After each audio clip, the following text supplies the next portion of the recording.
Facebook is one of the largest social networks in the world, with over 1 billion users, or 1/8 of the entire world's population, and over 890 million daily users, which, according to Zephyr.com, represents an 18% increase in users year over year, means that Facebook is here and here to stay. Which begs the question, how often do you use Facebook?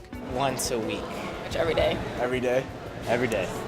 Probably every day, yeah. So here's what happened. 27-year-old nurse Eleanor Biadu married Victor Sana Blood Dracu. Unfortunately, the marriage didn't go quite as she hoped and she wanted to divorce him. However, Victor had no official way of being contacted, no home or work address. So a New York judge allowed her to serve divorce papers through Facebook. So the question is, would you use social media to contact a loved one and serve them legal documentation? You shouldn't be able to divorce somebody through social media or even online. I don't think that should be gone through social media at all. It's a legal document and that should be signed personally. I feel like it's not safe. We're here at Suffolk County Community College to meet with business law professor Dr. Scott Giacconi for further insight. Main purpose in New York of service of process is to provide notice, as I said. The main ways to do it: personal in-hand service.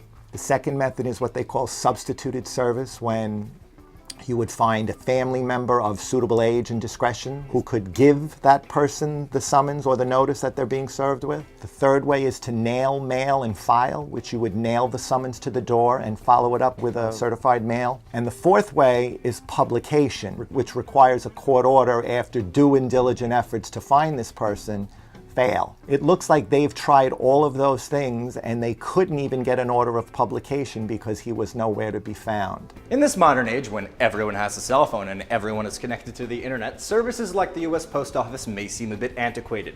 This is because, for all intents and purposes, the internet is our new post office. We can use the internet to pay bills, send messages, we can even send postcards online.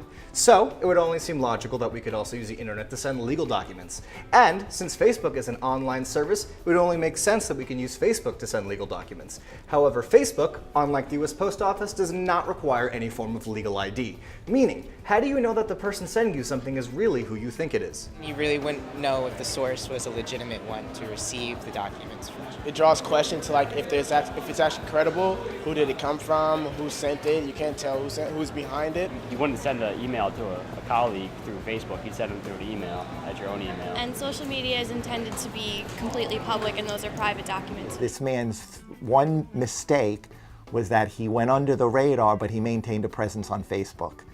And the purpose of service is to provide notice to the defendant that he's being sued, to give him an opportunity to respond. And by serving on Facebook, I believe the chances of him receiving that notice and knowing exactly what he's being sued for were met, and I think that they served justice. It seems that every day Facebook permeates more and more into our daily lives. Over the last 10 years, Facebook has grown to become the dominant social network in the world. In this modern age, everything is moving digital. Our TV shows are being beamed directly from space right to our cell phones. Buildings are getting greener. The concept of writing in cursive is so antiquated, our elementary schools don't even teach it anymore. So the question is, are the American people ready for our judicial system to adopt Facebook as a way to convey official documents? Well, that decision is yet to be determined.